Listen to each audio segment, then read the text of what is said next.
Hey, Jazz. I want to talk about Judaism and how there's literally nothing that is supposed to come between us as Jews and God. There's not supposed to come between us anything or anyone. Okay? And worshiping anyone or anything else, or thinking that you need some sort of intermediary between you and God, is simply not Judaism. This is Judaism. Just what's inside this green circle that I already scribbled over because I already started this class and then I got too intense, so trying it again. But this is just Judaism. This is Judaism. The nation of Israel received the Torah and the Torah laws, and we said that we would uphold them and live by them. Okay, our goal as a nation of Israel is and has always been to get the third temple. That's our goal. Okay, so we are told actually that our individual lives as Jews, they're important. Obviously, they're very important. The work that you do as a Jew is extremely important in your life. It's the only thing that's important in your life.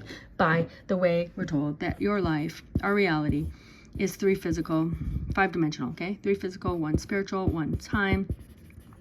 So the time of your life should be spent mostly understanding this, the spiritual information, which was given to us in the Torah, so that we would be able to understand reality to some degree. So there should be really no questions. But what's happening in our reality right now, 5,785, almost, when we know that we're only going to 6,000, and so therefore we are in the end times. Okay, so there should be no questions. Why is anti-Semitism what's happening here in Israel, in the Zionist state of Israel that beats the religious Jews mercilessly whenever, whatever.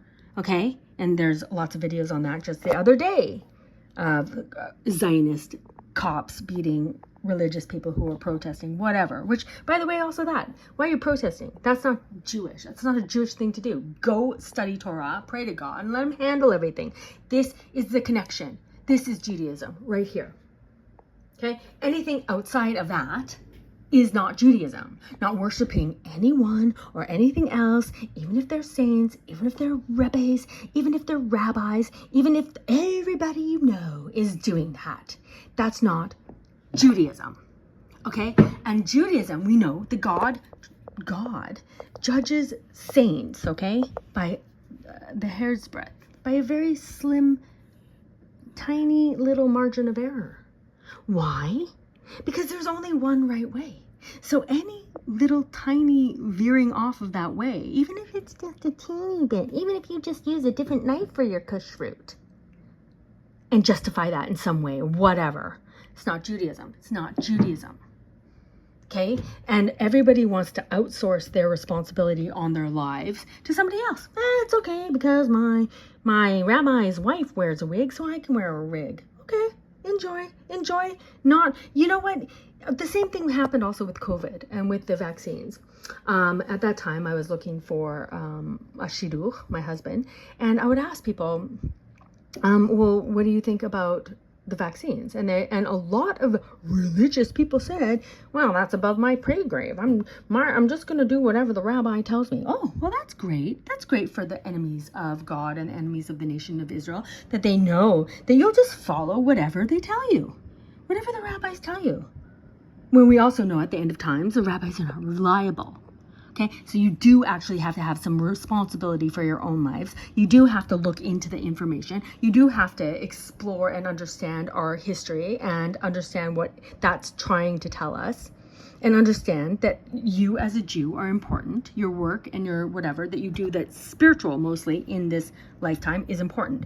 But the more important thing is the nation of Israel. The more important thing is the establishing the kingdom of David in the holy land of Israel and reestablishing the temple. That's the more important thing. And that has been the goal of the nation of Israel throughout time. So we are told, actually, I just read this recently, we're here at 5,784, almost 85 next week, okay? So 1 year closer to the end of time. Now, what I read was that, yes, we're all important in our lives, okay? But the nation of Israel, the whole thing that we're doing over time is it's like a what do you call it? A relay race over time for the nation of Israel. Every Jew that came before us has done something to advance this goal of the nation of Israel, to establish the temple in the holy land of Israel. Okay, so everybody's contribution up till today has been furthering that goal. Now you have to ask yourself, as a member of the nation of Israel, what are you doing to help advance this goal, to help advance the goals of the nation of Israel and obtain this result? That is what we are working towards, because at the end of time, or when the nation of Israel obtains this goal, everybody's coming back. Everybody who worked towards that goal is coming back in Tchiat HaMetim, in the resurrection of the dead. So you are a part of that if you are a Jew.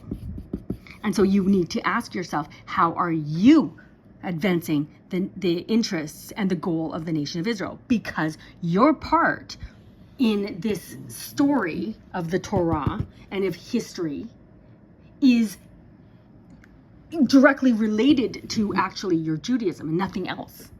So even if you were the one that found the gene for whatever, and whatever, fine.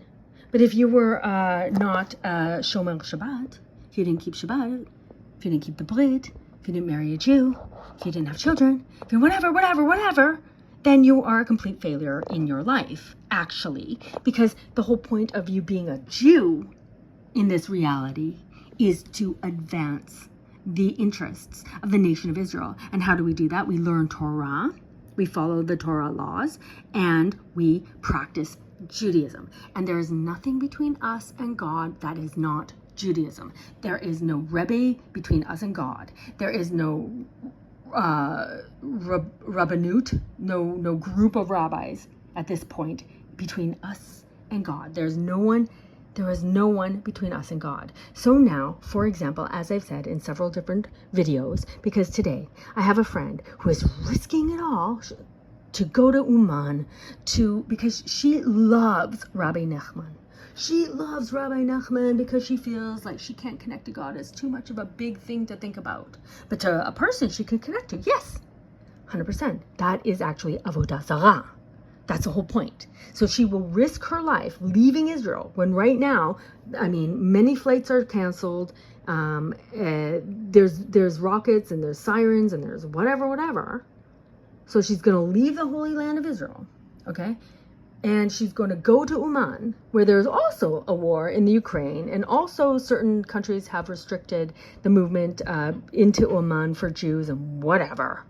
Okay, which, by the way, the Zionist state of Israel tries to politically help that situation to allow the Jews to go and do that. Why do you think the Zionists do that? To allow the Jews to go out and worship Rabbi Nachman on Rosh Hashanah. When the Zionists closed down everything inside the Holy Land of Israel for our protection on auspicious times when we could go and pray at certain tombs of our saints here in the Holy Land of Israel, like in Meron for Lag BaOmer. Meron, oh, it's for your safety. Oh, okay. The tomb of Rachel Imanu, of Rachel, closed down on her Ilula. Oh, for our safety. The tomb of Shmuel HaTzadik, or all these other people. They'll close it down, but they'll help you leave the Holy Land of Israel to go do your Avodah Zarah. Okay, so what does it mean? It means just like I left all my friends that were goyim in order to start purifying myself, separating myself, and living like a Jew. Just like I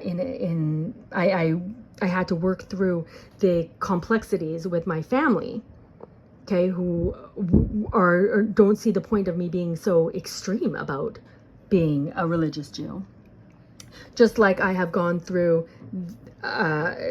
different stages of my learning and my practicing, where I was amongst the Zionist religious Jews until I understood that Zionism is not Jewish, not a Jewish concept. Okay, left them also, married somebody who understands this, Baruch Hashem, and now we are finding ourselves in the middle of Hasidim that are worshipping something else, Avodah Zarah. So when God tells us that at the end of time, the remnant of Israel will be redeemed, now we really understand more and more and more clearly what remnant means.